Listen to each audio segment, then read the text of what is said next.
Belum, Bu, karena belum mulai jadi belum. Oke, Assalamualaikum warahmatullahi wabarakatuh. Waalaikumsalam warahmatullahi wabarakatuh. Assalamualaikum warahmatullahi wabarakatuh. Baik, hari ini kita masuk ke pertemuan kedua dari pengantar ilmu hubungan internasional. Seperti janji kita pada minggu sebelumnya, kita presentasi ya hari ini ya. Iya, Bu. Kelompok realisme. Oke, bisa langsung kita mulai aja ke kelompok yang membahas realisme.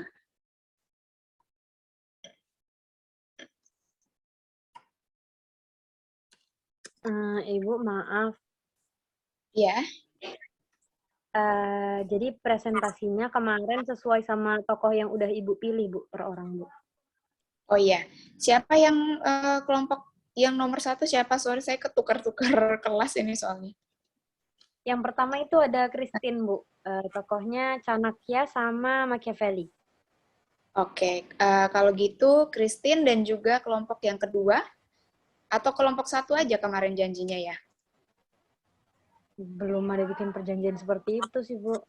Oke, kelompok 1 dan 2 ya.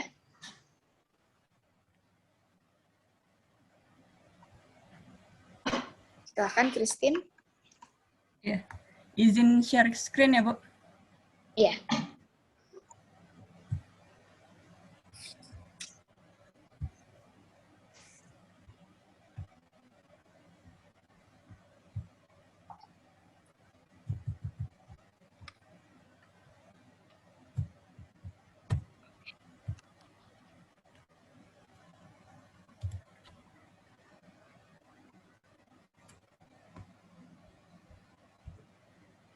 Screen-nya udah kelihatan belum?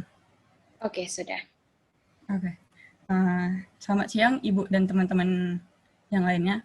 Hari ini saya akan mempresentasikan bahan saya, yaitu tentang Chanakya dan Machiavelli. Yang pertama itu adalah Chanakya. Chanakya lebih dikenal dengan Chanakya atau nama aslinya itu Kautilya atau Vinasgupta. Dia hidup di sekitar tahun 350 sampai 283 sebelum Masehi. Dia penulis kitab Arthasastra. Dia juga penasihat Maharaja Maurya pertama Chandragupta dan kepala arsitek pada masa kebangkitannya. Dia ini juga pelopor ilmu politik dan ekonomi India. Jadi selain itu dia ini juga pemikir terdahulu dari teori realisme jauh sebelum Machiavelli. Tapi orang-orang itu lebih mengenal Machiavelli duluan daripada dia. Jadi dia lebih disebut dengan Machiavelli India. Di dalam karyanya Arthasastra, dia mengatakan kalau bukan agama, bukan tahayul, melainkan ilmu yang memperkuat kekuasaan seorang raja. Nah, jadi dia membanggakan karyanya ini dengan mengatakan kalau karyanya itu merupakan ilmu politik, di dalamnya itu mengandung ajaran-ajaran dari ilmu politik. Apa saja ilmu yang dikatakan oleh Chanakya ini? Yang pertama yaitu adalah petunjuk yang rinci tentang cara berbuat licik dan kejam untuk mendapatkan kekuasaan. Yang kedua yaitu adalah teknik disinformasi. Jadi pada masa itu yang paling terkenal itu adalah teknik disinformasi. Jadi dia memberikan informasi yang palsu ke Perdana Menterinya. Terus kalau misalnya Perdana Menterinya ini terpengaruh oleh informasi yang salah itu, Perdana Menterinya bakal dibuang, bakal diasingkan, atau bahkan dibunuh gitu. Yang ketiga itu adalah, screen-nya ketutupan. Yang ketiga itu adalah cara menyiksa dan membunuh.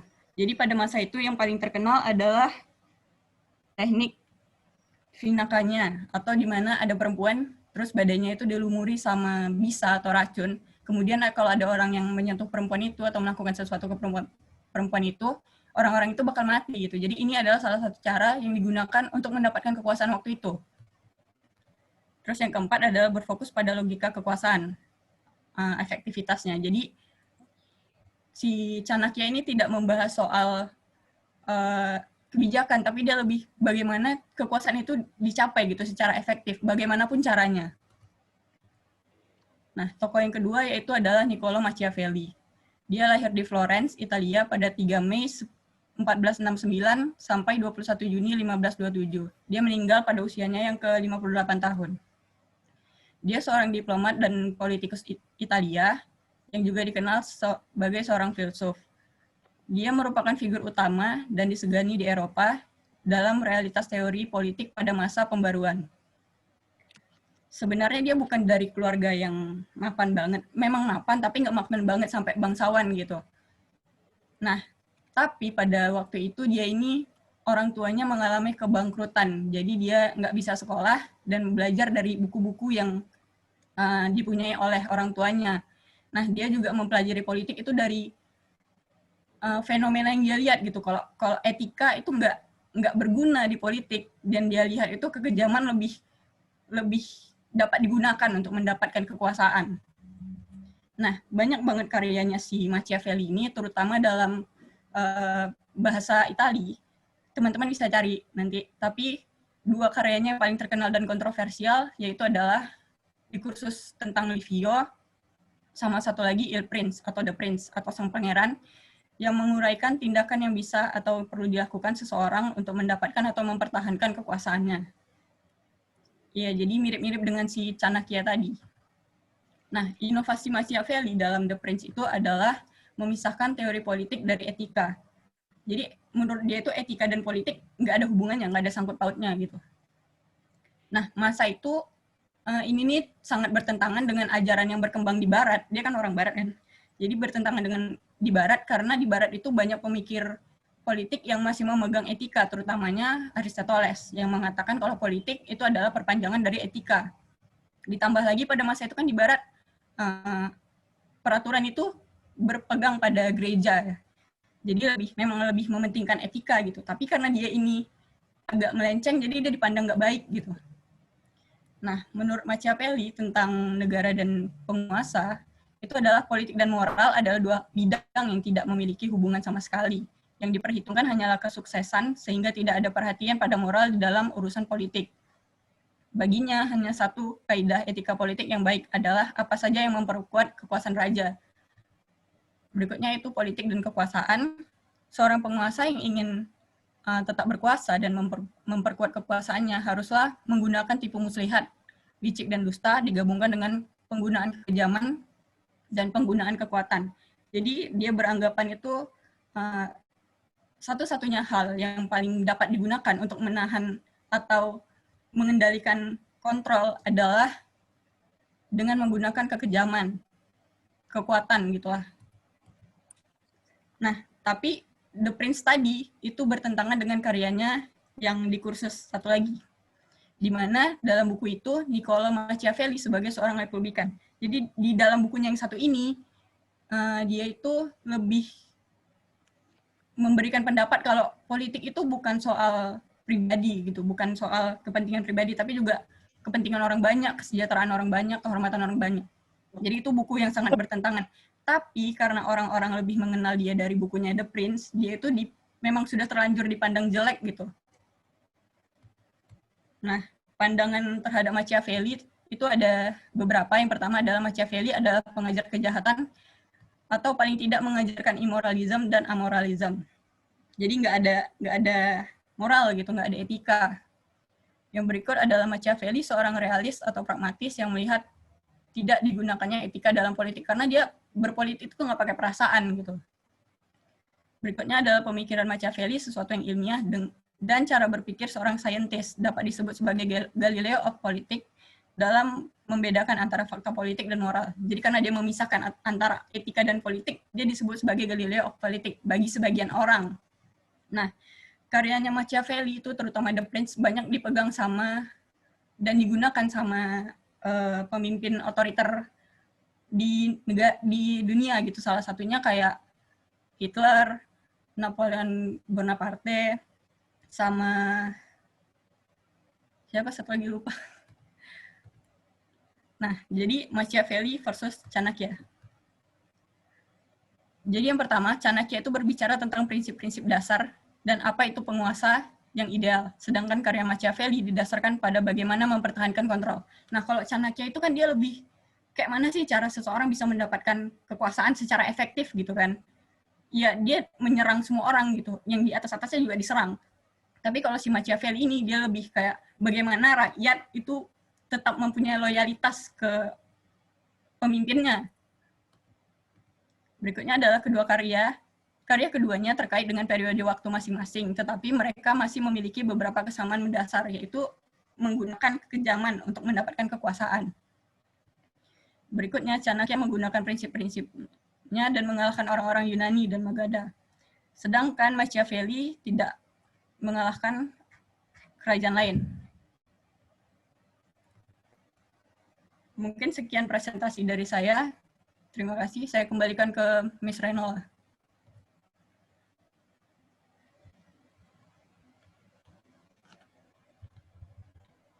Mohon maaf Bu, unmute. Oke, terima kasih Shirley. Presentasinya bagus sekali. Untuk teman-teman yang ingin bertanya, bisa dikumpulkan dulu pertanyaannya. Kita lanjut dulu ke kelompok yang nomor 2. Sorry, presentasi nomor. Iya. Maaf Bu, untuk yang kedua kan ada Nadana. Nah, Nadana ini belum selesai PPT-nya Bu, karena di minggu kemarin juga Ini belum presentasi pertama ya. disampaikan presentasinya berapa orang, iya Bu. Ada yang udah siap yang lain? Belum. Nah, kalau gitu minggu depan kita mulai presentasinya 2-2 ya, biar cepat. Oke, kalau gitu Baik. share screen. Sorry. Kita pertanyaan dulu ya, sesi pertanyaan dulu. Ada pertanyaan untuk presentasinya Christine, 3 pertanyaan saja.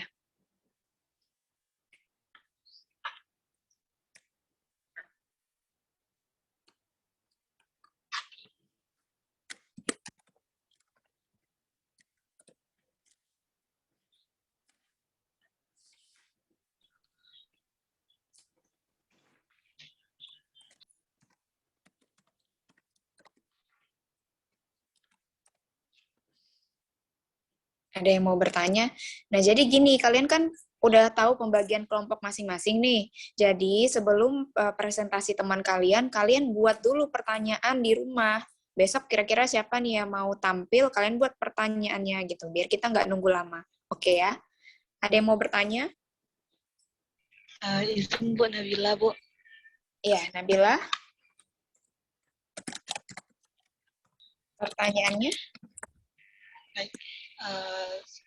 Untuk Kak Christine, mohon maaf sebelumnya kalau misalnya yang Nabila tanyakan ini mana tahu sudah dijelaskan oleh Kak Christine, tapi mungkin kurang menyimak atau apa. Dari tadi yang Nabila dengarkan bahwasannya yang di tokoh Chanakya itu tuh kan beliau banyak cara-caranya tuh, ada beberapa cara, 4 cara yang Nabila catat.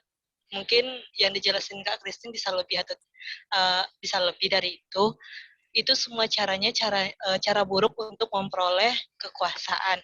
Nah, yang Nabila pertanyakan, apakah ada kebaikan yang dilakukannya ataupun cara baik yang bertolak belakang dengan 4 cara tadi yang sudah dijelaskan. Terima kasih. Ya, terima kasih. Pertanyaan lain?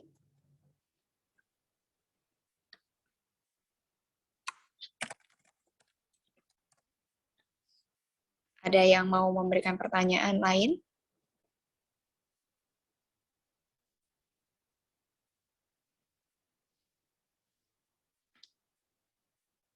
Chanakya dan Machiavelli ini dia masuk ke dalam realisme yang mana?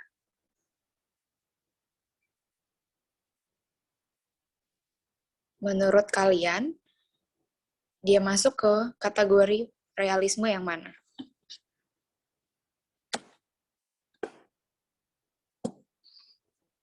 Christine?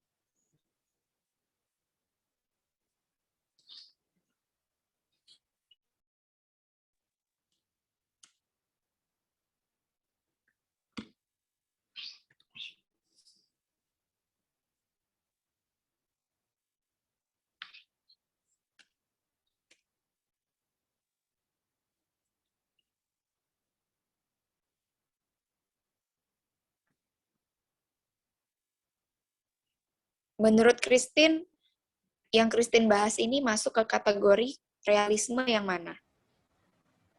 Ya, Bu, realisme klasik. Oke. Ya, boleh dijawab Karena- mungkin pertanyaannya, ya. Karena dia kan menjelaskan bahwa politik itu hasil sifat manusia, di mana sifat manusia itu kan ingin mendominasi gitu. Oke. Kemudian pertanyaan Nabila, udah bisa dijawab? Sudah, Bu. Silakan, Christine.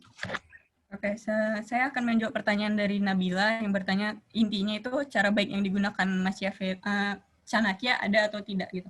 Nah, jadi dari literatur yang saya baca itu tidak menjelaskan adanya sisi baik dalam Chanakya ini karena dia bahkan menghilangkan nyawa seseorang, bahkan pemimpinnya sendiri, keluarga salah satunya juga digunakan untuk mendapatkan kekuasaan gitu.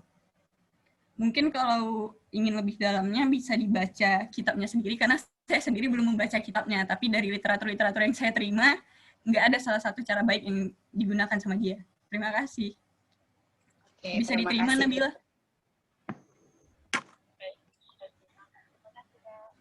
Oke, kita bahas materi pada minggu ini tentang realisme klasik. Mungkin Shirley bisa share.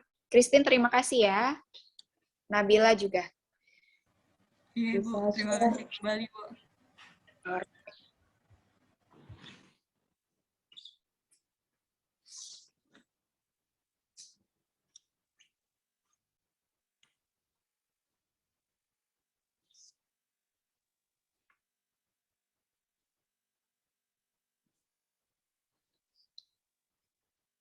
Shirley, bisa share screen? Maaf Ibu, karena Sherly lagi bukan baru dan ada acara keluarga dan nggak bawa laptop, jadi saya minta tolong Nahrul buat share screen, Bu. Oke, Nahrul kalau gitu. Yang nomor 1 dulu ya.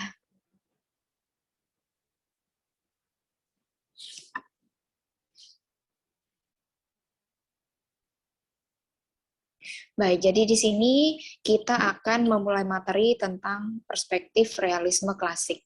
Nah, di sini tokoh-tokoh dari realisme klasik. Ya, next. Tokoh-tokoh dari realisme klasik adalah Thucydides dengan tulisannya yaitu The History of Peloponnesian War, Perang Peloponnesian. Ini banyak sekali ya difilmkan. Mungkin di antara kalian sudah ada yang pernah menonton. Kemudian Niccolo Machiavelli yang tadi Christine bahas dengan bukunya yaitu Il Principe atau juga The Prince. Kemudian juga ada Thomas Hobbes dengan bukunya yang terkenal yaitu Leviathan. Nah, kita akan membahas dulu tentang tokoh Thucydides ini. Jadi apa yang dikatakan oleh Thucydides? Pertama, kita lihat biografinya dulu. Thucydides ini adalah seorang sejarawan dari Yunani kuno. Peloponnesian War adalah kisah perang panjang antara Athena dan Sparta yang ia tuliskan di dalam bukunya. Dengan menggambarkan perang antara dua kota terkuat di Yunani, Thucydides percaya pengetahuan tentang perang ini akan berguna di masa yang akan datang. Perang Peloponnesian ini dapat menggambarkan peristiwa universal di masa yang akan datang. Nah, perang Peloponnesian ini bermula akibat propaganda kemudian hingga meletus dikatakan karena orang Athena dan Sparta melanggar kesepakatan 30 tahun yang telah mereka buat. Tapi tidak menurut Thucydides. Yang ditekankan dalam realisme klasik Thucydides ini adalah human nature. Human nature-nya adalah nafsu, insecure, sombong, gila hormat, emosional, egois, dan menyukai konflik. Sehingga pada perang dan konflik yang dapat terjadi karena rasa insecurity dari satu pihak terhadap pihak lain. Nah, pada buku Peloponnesian War ini digambarkan oleh Thucydides bahwa kekuatan Athena ini tumbuh dengan adanya rising power sehingga ia mengkhawatirkan currently dominant one dari si Sparta ini. Perang disebut oleh Thucydides sebagai sesuatu hal yang tidak bisa dihindari. Jadi ada beberapa poin dari teori realisme klasik ala Thucydides ini. Yang pertama, bahwa human nature itu adalah nafsu dan memiliki insecure, dia juga sombong, gila hormat, emosional, egois, dan juga menyukai konflik. Nah, insecurity menurut Thucydides adalah trigger bagi terjadinya konflik ataupun suatu perang. Contohnya dari situasi ini adalah Amerika versus Cina. Jadi Thucydides ini menggambarkan kan dua kota yang terkuat di Yunani pada saat itu yang sedang berkonflik. Nah, kalau kita gambarkan sekarang itu seperti konflik antara Amerika Serikat dan juga Tiongkok.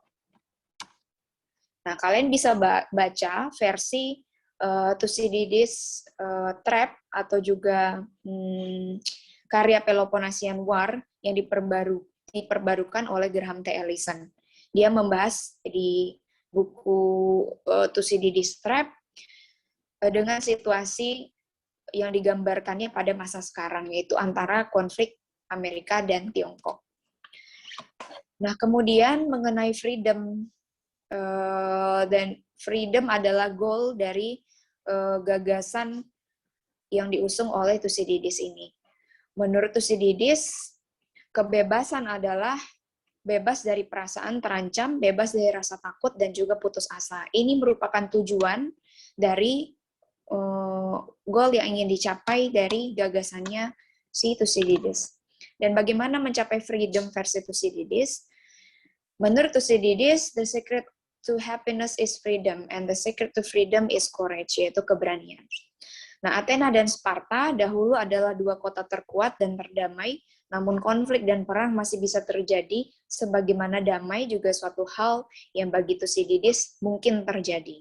Tetapi di antara perang dan damai, human nature manusia, sifat alami manusia itu akan mendahulukan emosional dan egosentris, sehingga perang lebih mungkin terjadi menurut Thucydides ini daripada perdamaian. Kemudian Thucydides juga membicarakan tentang order, justice, and power. Thucydides menggambarkan dengan sangat jelas hubungan di antara ketiganya. Menurut Thucydides, keadilan berdasarkan kepada kebajikan. Kebajikan dasarnya adalah tradisi, legitimasi, dan kekuatan atau power. Tidak ada sifat baik yang melekat pada manusia secara alami. Ini menurut Thucydides, bahwa manusia itu pada dasarnya jahat. Jadi khas dari teori realisme klasik. Sehingga keadilan dan ketertiban dapat diraih melalui legitimasi dan hubungan konstan yang dipertahankan oleh power. Nah, keadilan di Athena dapat terlaksana karena undang-undang sudah diberlakukan pada saat itu, baik tertulis maupun tidak tertulis. Jadi setiap undang-undang juga sudah diperkuat dengan adanya sanksi. Jadi menurut Thucydides, adanya undang-undang, adanya aturan hukumlah itu yang membuat manusia menjadi tidak berkonflik. Selama tidak ada undang-undang, maka manusia itu cenderung lebih ingin untuk berkonflik karena egosentris tadi, insecurity tadi. Sehingga pelaku, kalau di bukunya Thucydides digambarkan bahwa sehingga pelaku yang melanggar undang-undang dengan berlakunya sanksi tersebut akan dituntut oleh resiko hukum. Nah, Athena dicontohkan menjadi kota besar karena adanya ketaatan. Jadi suatu negara bisa menjadi besar menurut Thucydides karena adanya ketaatan, karena adanya hukum yang kuat mengatur si masyarakat yang radikal tadi. Hukumlah yang membuat orang menjadi taat, kemudian hormat. Nah, keadilan menurut Thucydides secara lebih luas terkait kepada own interest atau kepentingan nasional. Jadi ketika negara A terancam oleh negara B, maka tindakan yang dipilih adalah yang paling menguntungkan negara sendiri. Jadi contohnya pada kasus Athena ini, di buku Peloponnesian War, ketika Athena memberikan hadiah atau pujian kepada bangsa lain, tidak berarti pujian tersebut tulus. Jadi Thucydides ini menonjolkan sifat insecurity, bahwa setiap negara ataupun manusia harus mempunyai sifat saling mencurigai gitu.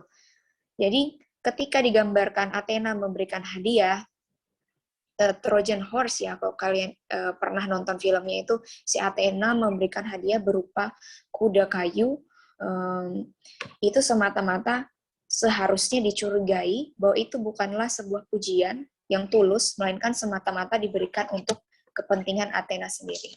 Nah, kita next kepada realisme klasik versi Machiavelli. Apa sih yang Machiavelli katakan soal realisme? Di buku Il Principe.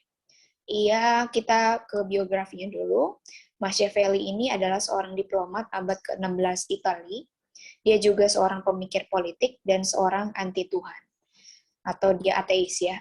Dia membuat buku Il Principe, sebenarnya bukanlah sebuah buku, tapi dibukukan oleh orang-orang yang mengagumi pemikiran dia. Sebenarnya Il Principe itu adalah sebuah handbook Machiavelli yang ia tawarkan kepada para politisi Italia yang ambisius sebagai kunci untuk mendapatkan power. Jadi dia itu sebagai penasihat ya mungkin. Dia memberikan cara kepada para politisi untuk mendapatkan power. Pada ketika itu, power adalah sesuatu yang sedang diperebutkan oleh para politisi di Italia. Nah, Il Principe ini tidak memiliki judul sebenarnya. Judulnya Il Principe itu baru disematkan oleh editor yang mempublikasikan catatan tersebut 5 tahun setelah kematian Machiavelli. Diambil dari kata yang banyak ia tulis di catatan tersebut. Jadi, di catatannya si Machiavelli ini banyak sekali muncul kata-kata Il Principe, dan itulah yang mendasari dibuatkan judul Il Principe pada buku Machiavelli. Il Principe ini pada dasarnya berisikan tentang strategi untuk mendapatkan power, bagaimana untuk mendapatkannya, how to get it and how to keep it, bagaimana mendapatkannya dan bagaimana mempertahankan power itu. Nah, strategi ini ia dapatkan selama perjalanannya menjadi seorang diplomat yang mengharuskan dia terbiasa di lingkungan diplomatis dan juga negosiasi. Nah, guru dari si Machiavelli ini yang banyak mempengaruhi dia dan juga pemikirannya adalah Alexander the Great. Nah, sosoknya sangat diidolakan di Italia.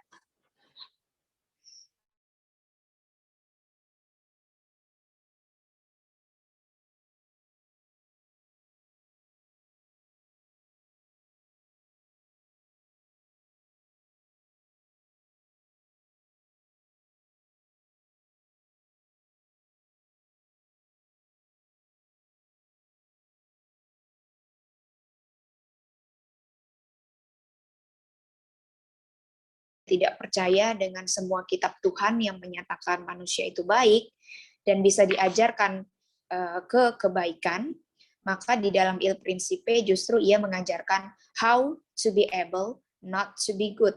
Jadi gimana caranya untuk tidak menjadi baik. Il Principe adalah book of reality. We need to get real, kata si Machiavelli. Jadi kita harus berpatokan pada kenyataan gitu, bukan kepada kitab yang diajarkan. Nah, ia juga berbicara tentang pemimpin. Menurut Machiavelli, pemimpin ini diibaratkan sebagai seekor singa yang harus tahu bagaimana bersikap sebagai rubah di waktu tertentu. Il Principe memberikan tips dan trik licik seperti rubah untuk mendapatkan power dan mempertahankannya.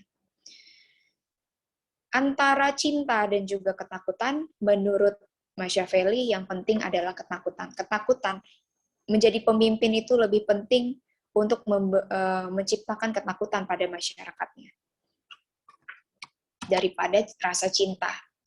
Nah, Machiavelli juga menggambarkan 3 pemimpin politik. Ada 3 tipe pemimpin politik. Yang pertama, generous. Bisa kita contohkan itu Barack Obama yang berkampanye tentang melakukan perubahan yang lebih baik, datang dengan idealisme yang tinggi. They want to change the thing, they want to reform, they believe they do something to the public for the good, they very quickly realize politics is warfare. Nah, yang kedua adalah Machiavellian. Contohnya itu bisa Bill Clinton dan Tony Blair. Yang menurut mereka bahwa politik itu adalah binatang. Bahwa power itu adalah force. Uang adalah alat, dan power adalah alat juga. Kemudian yang ketiga adalah tipe pemimpin politik fortune, yaitu Tony Blair contohnya. Fortune is the most powerful than reason. Keberuntungan menurut dia adalah the most powerful than a reason.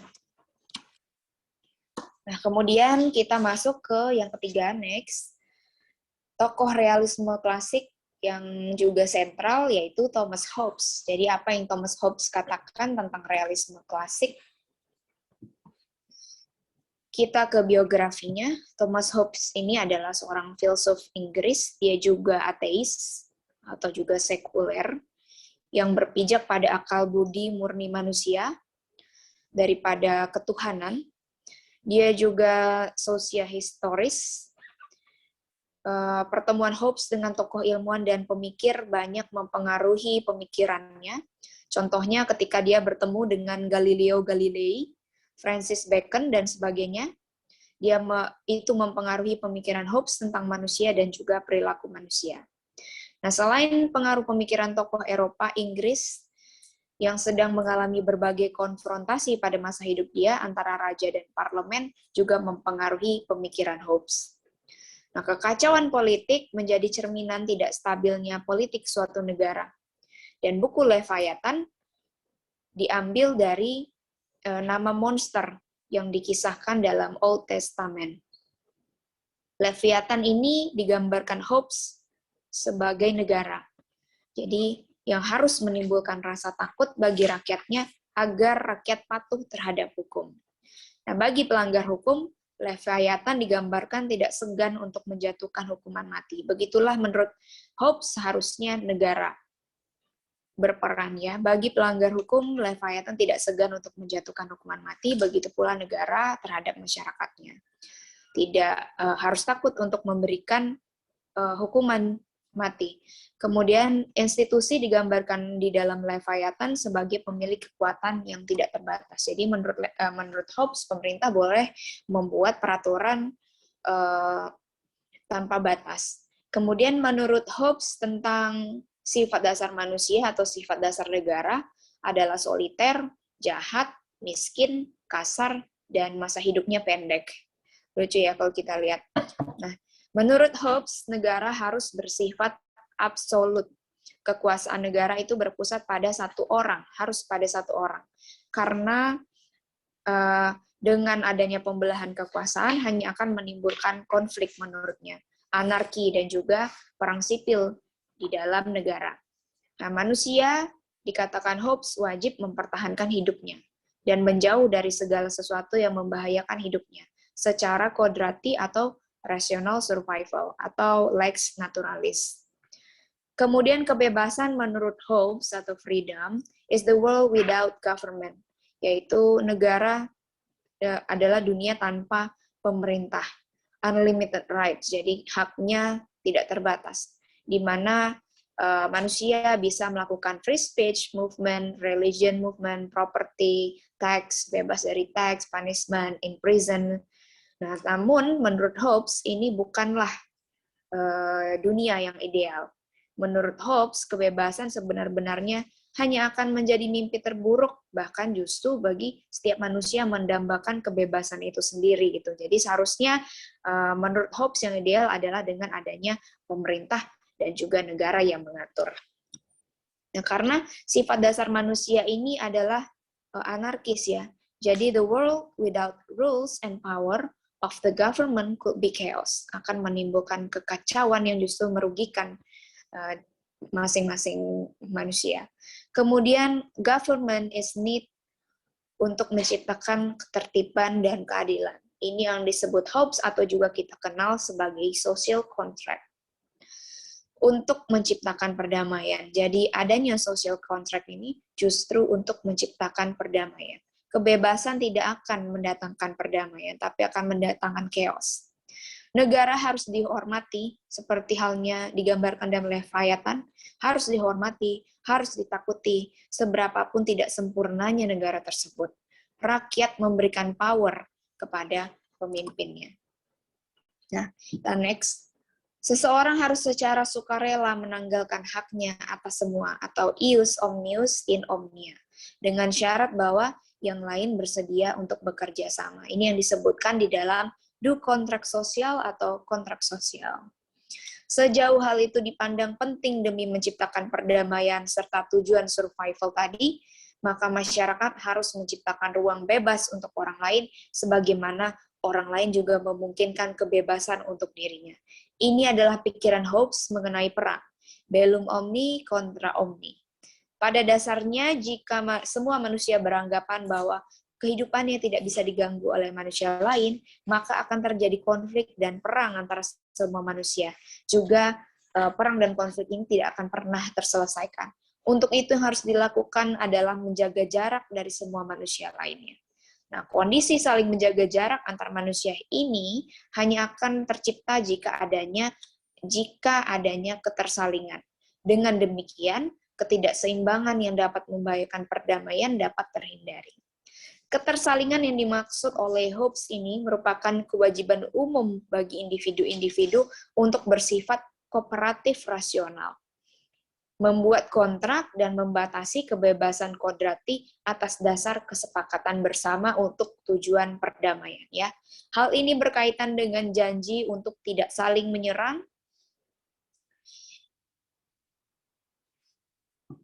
kewajiban-kewajiban kontrak untuk saling menghormati hidup dan juga hak milik satu sama lain. Nah, perjanjian yang telah dibuat dan juga disepakati bersama ini harus dijalankan secara disiplin dan tidak dilanggar. Dengan demikian, bunyi kewajiban kodrati yang ketiga menurut Hobbes adalah kontrak yang sudah dibuat harus ditaati atau pacta sunt servanda. Oke, kita masuk ke materi yang kedua. Neorealisme.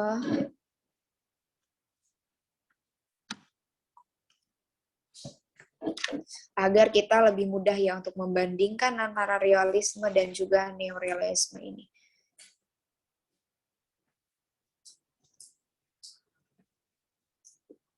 Oke, neorealisme tokohnya ada dua. Yang paling sentral, sebenarnya tokohnya ada banyak ya. Yang paling sentral ini saya sebut saja Kenneth Waltz dengan bukunya Theory of International Politics tahun 1979, kemudian Robert Gilpin di bukunya Global Political Economy tahun 1987. Keduanya ini sangat mudah untuk dibandingkan. Nah, kemudian kita juga mengenal Reinhold Niebuhr dan juga E.H. Carr.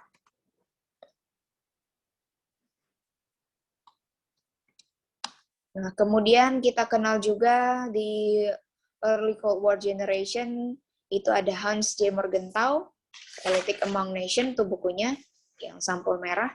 Kemudian George Kennan dan Raymond Aron. Kemudian pada Interwar and Wartime Generation, kita kenal Reinhold Niebuhr dan juga E.H. Carr. Oh, sorry, ulang lagi ya. Nah, kemudian kita kenal pada Detente Generation, direpresentasikan oleh Robert Gilpin, Stephen Krasner, dan juga Kenneth Waltz dalam bukunya Theory of International Politics. Nah, Detente Generation ini adalah pada saat Prancis relaksasi, yaitu pada saat Prancis mengurangi hubungan ketegangannya, terutama dalam situasi politik. Istilah detente ini sering digunakan untuk merujuk kepada pelonggaran umum hubungan antara Uni Soviet dan Amerika Serikat pada tahun 1970-an. Nah, pencairan pada masa kasar di tengah Perang Dingin, maksud dari detente ini. Nah, kemudian pada era post-Cold War, itu ada John Mearsheimer, kemudian Steve Walt, kemudian ada Randall Schuyler, kemudian Charles Glaser. Jadi banyak sekali ya tokoh dari neorealisme. Nah, kalau kita bahas lagi tentang teori realisme, cara untuk membedakan antara teori realisme dan neorealisme itu kita lihat dulu, kita pahami, kemudian kita kategorikan. Nah, asal-usul dari neorealisme sebagai pendekatan politik internasional itu dipengaruhi oleh banyak pemikiran dari tokoh realisme klasik, diantaranya Hobbes, Machiavelli, Thucydides, dan juga Morgenthau. Nah, kita bahas gagasan neorealisme versi Kenneth Waltz dan juga Robert Gilpin terlebih dahulu. Nah, menurut neorealisme, gagasan tentang kebebasan itu terlepas apakah teorialisme itu use and misuse, understood and misunderstood, interpreted and misinterpreted, menunjukkan relevansi dan popularitas dari waktu ke waktu.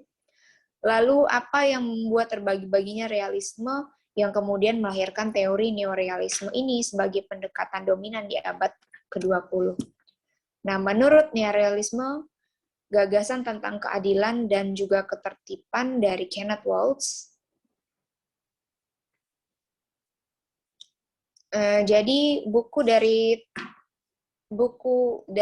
Kenneth Waltz ini, yaitu Theory of International Politics, ini sangat menarik perhatian dari para akademisi HI dan juga para negarawan. Jadi studi of International Politics ini menginspirasi diadakannya new debate dari metodologi dan juga theoretical framework of international relation, dan menjadi dominan pada sejak tahun 1980-an. Nah, neorealisme dari Robert Gilpin. Menurut neorealisme Robert Gilpin, sistem internasional adalah stabil apabila tidak ada negara yang percaya merubah suatu sistem akan menguntungkan. Nah, negara akan berusaha merubah sistem internasional apabila manfaat yang diharapkan lebih besar dari biaya yang dikeluarkan. Kemudian yang ketiga, menurut neorealisme, negara akan berusaha merubah sistem internasional melalui ekspansi teritorial, politik, dan ekonomi sampai biaya marginal perubahan lebih lanjut sama atau lebih besar dari manfaat marginal.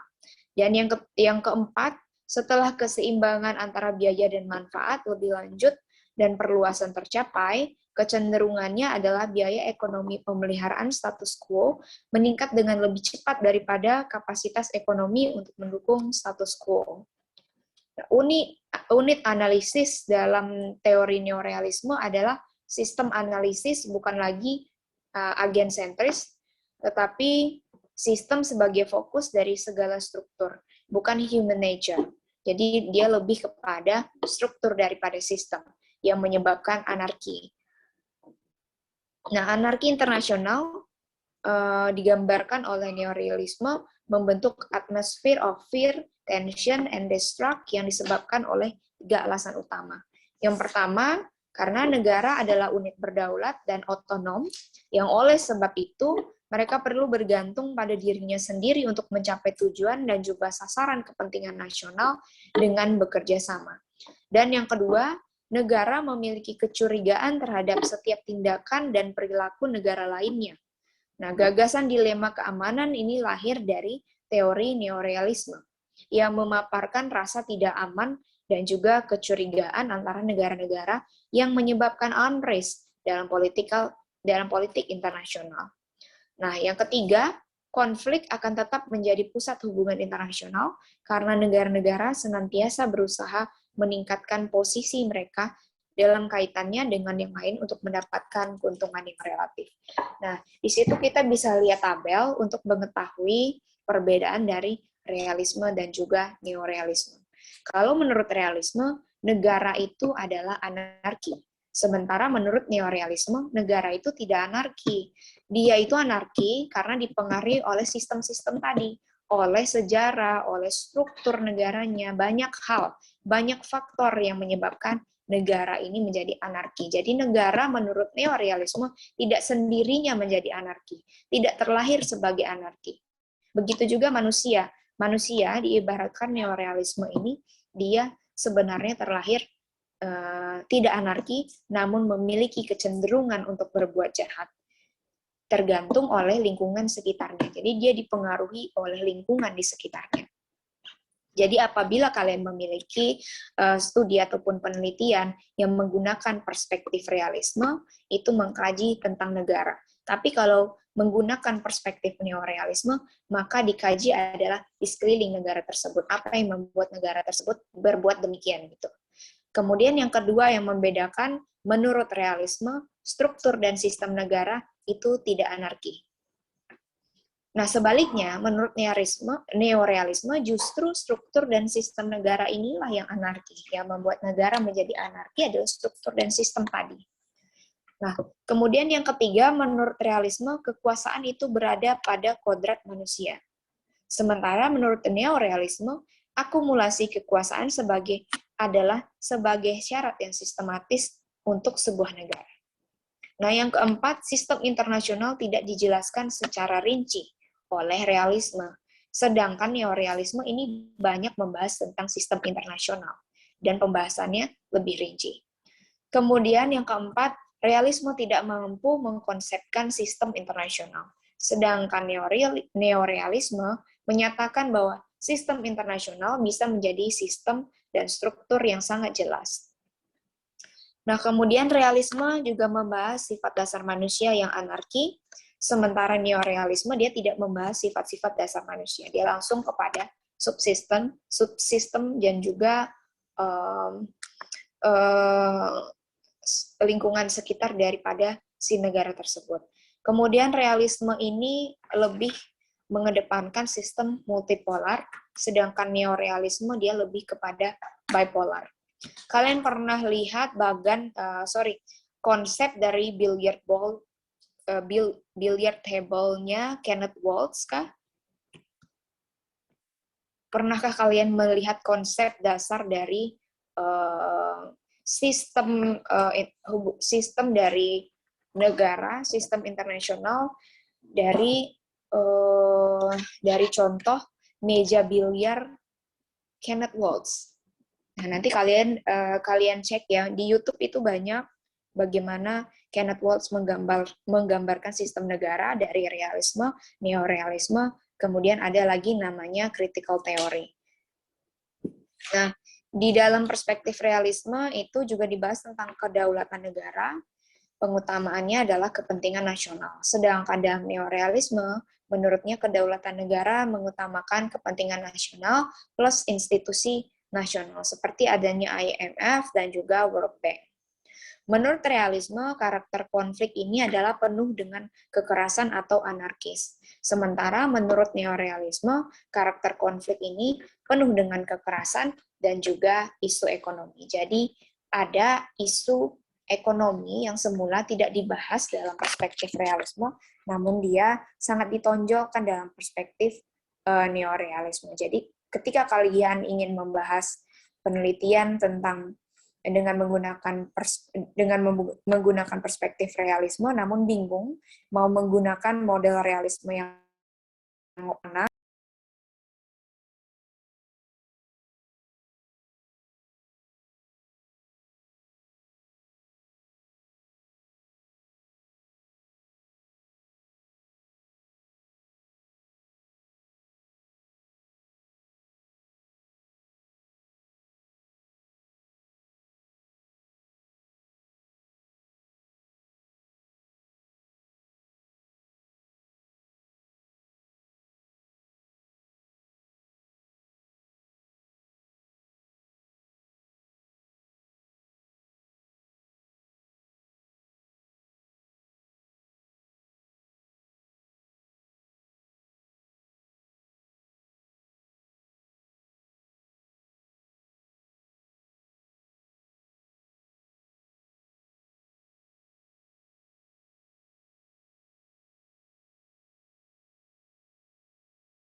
Ibunya live ya?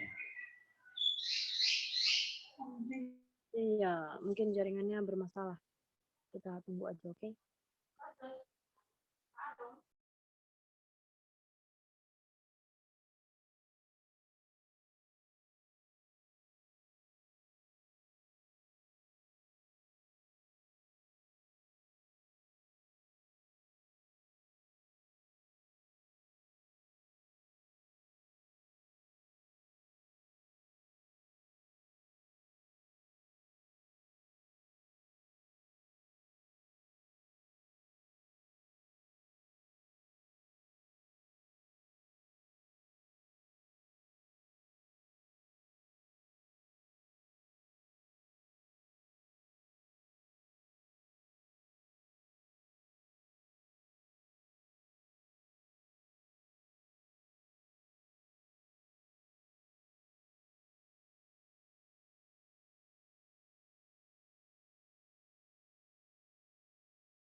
Gimana, Sir? Udah bisa ibunya masuk? Belum jaringannya Ibu.